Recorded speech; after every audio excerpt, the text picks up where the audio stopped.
蛋卷19蚊咋，仲平過超市啊！澳門有一間20幾年歷史嘅手信店，聽講佢哋嘅紫菜鳳凰卷超級無敵好食，價錢超級無敵平。澳門邊有超級無敵平嘅手信㗎？你唔好吹水喎！點解呢間鋪咁出名？佢哋啲產品係咪真係咁好食呢？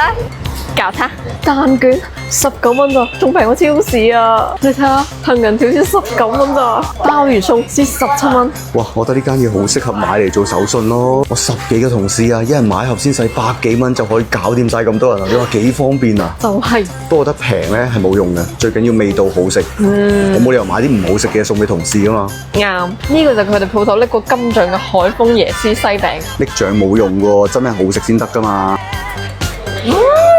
好好食哦！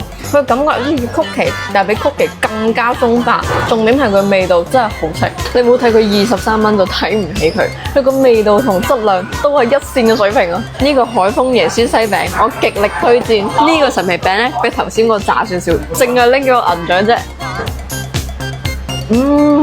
極重嘅陳皮味，但係佢啲口感咧就有啲似鳳梨酥嘅感覺。我覺得咧，如果你平時中意食陳皮，又中意食鳳梨酥，咁你一定要試下呢個，因為佢將兩者完美結合。我最中意嘅澳門手信咧就係鳳凰卷，佢哋咧就出咗個紫菜素肉鳳凰卷。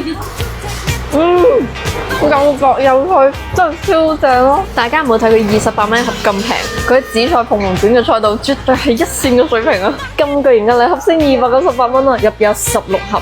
大時大節送俾你啲合作伙伴，啱晒啦！合作伙伴就使200幾蚊，同事就使10幾蚊。哇！呢間嘢真係 OK 喎。估唔到呢間嘢性價比咁高，價錢合理，味道又 OK。如果你比較注重品質，又中意啲澳門懷舊手信，咁呢間10月初五餅家就啱晒你啦！佢就喺澳門好出名嘅10月初五街117號，好容易揾嘅啫。